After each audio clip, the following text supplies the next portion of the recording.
Okay, Laura, let's talk about buying distressed properties. There's a lot of those out there, isn't there? There is. A great way is you can do that. You can buy one, fix it up.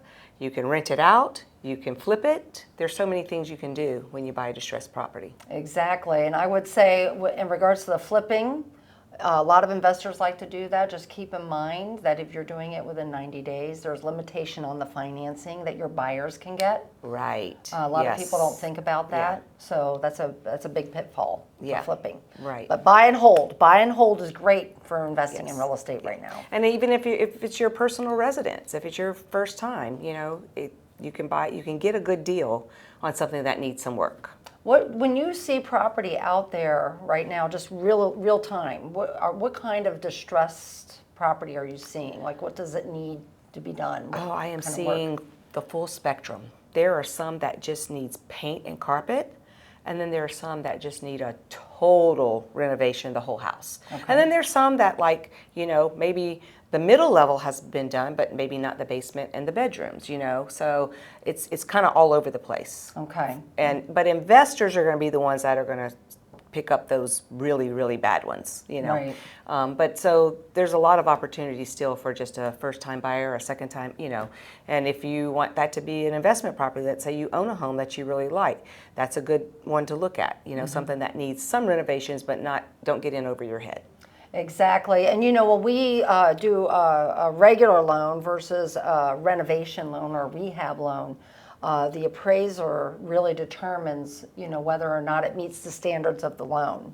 So if I always say health and safety first. Distressed, right. No carpet, peeling paint, rotted wood, broken windows, those types of things are considered health and safety. Mm-hmm. So when we do those, we look at doing renovation loan of some type. Okay. The most popular one that I've been seeing right now is the 203K loan, which is an FHA product. But those are for owner-occupied residences only.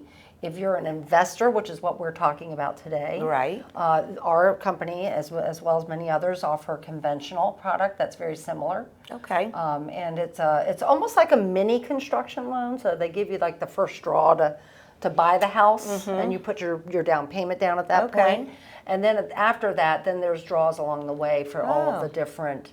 Okay, yeah. If you're going to do that's big good stuff. Though. Yeah, you don't need it all at one time. Exactly. Yeah. Exactly. But if it's just paint and carpet, probably not the best loan to right, try to figure that financing out separately, with the carpet company. Right. So, and when people are digging out money, trying to figure out, where they're going to get it from if they don't have an existing home already, or if they don't have, way to put that money down. A lot of people are using retirement funds, that they're taking 401k loans. But what I've also seen is that some parents are actually taking out money. Well, they're not allowed to lend it to the kids, but they can lend it to an investor.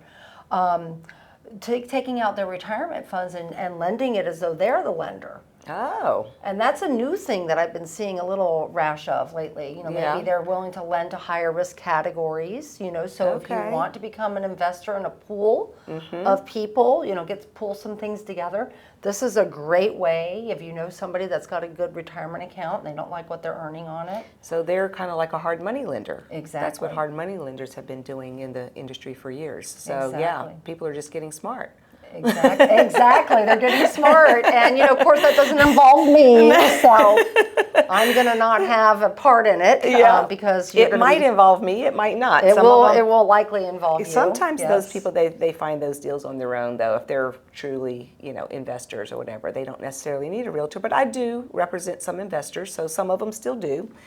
But some of them get their real estate license, so they cut me out too. So it doesn't. I'm right there with you. There you go. Well, the good news is we're giving you all this information so you can see how worth it we are, so that you don't have to do that. Yes. But no, I think we've covered a good gamut of the ways that people invest in property, how they finance them, how to look for them. I think what I'm taking from all this, because I'm learning from you as we're talking, is that you really need to have a realtor and a lender that are local to the market, that are going to be there to guide you. This is a little bit more of a transaction. It's a little bit more complex. Correct. And it's not an 800 number, and it's not something that you want to, sometimes these deals, I mean, you tell me, I've talked to you at midnight before, so. Right. I mean, sometimes it's a hot property, so, Correct. And you have to get there ASAP, and you have to be prepared, to make an offer right away. Exactly, and being prepared, but obviously Yes. getting pre-qualified. If you're already an investor, you know the importance of that. But if this is your first time, Right. Let's get all those questions out of the way. We're easy to talk to. We're here local to the area. You can reach us through many channels online, through Facebook. Yep. Hopefully, if you're seeing this on our social channel, you'll like and follow our page, and don't afraid to direct message us with any questions that you have. And be looking for some more of these in the future. I'm enjoying it. Yes, so. I am too. This has been great. Yeah, I love giving information. Me and too. learning. I'm learning from you more things today. There you go. See, just by talking. And plus our cameraman. Yes. Thank you, cameraman. Well, thank you for watching. Okay. And we'll be back. Thank you. Have a good one.